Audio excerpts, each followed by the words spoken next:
Recreational marijuana will be legal in January, but not everywhere. Cities have the right to decide how they will regulate marijuana, and most cities have decided that they do not want to allow cultivation, manufacture, or sales. For agricultural regions, the situation is a little different. The greenhouse industry in Half Moon Bay is not what it used to be. The traditional cut flowers industry of the region has shrunk in the past decade, and many farmers are not doing as well as they once did. For Half Moon Bay, cannabis cultivation offers an opportunity to revitalize the struggling agricultural sector and pump higher revenues into the region.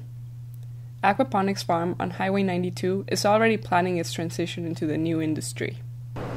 One of the neat things about our particular company is we've come up with a couple of unique extraction methodologies and methodologies of getting a pure cannabis into the hands of consumers.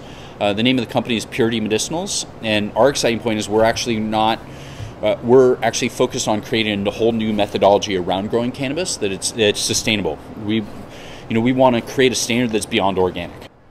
This is how an aquaponics system works. You feed the fish, and the fish will produce waste. The waste is then passed through a pipe, which goes into a filtration system. In the filtration system, you've got micro shrimp and worms which break down the waste and release the nitrates in it so it can be dissolved in the water. Other nutrients like iron, potassium, and calcium are also added to the system, and then all the nutrients go to the plants. The plants grow on flotation devices, and after 6 weeks, they become lettuce. The system is very efficient because when the plants absorb the nutrient from the water, that water can be given back to the fish, so there's no waste in the system. With aquaponics, this is the true cost of production. There are no hidden costs here.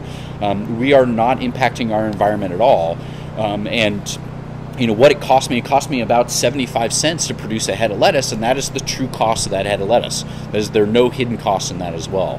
And not only that, but we're actually creating value added in that in the form of fish and also in the form of high quality vermicompost.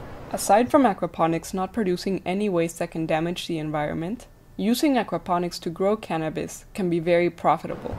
Here, if we were growing cannabis and then utilizing it for our own manufacturing processes, this facility could generate potentially several $1 million a year as compared to $250,000 to $300,000.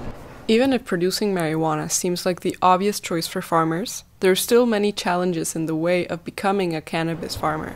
The city of Half Moon Bay has not yet released their ordinances.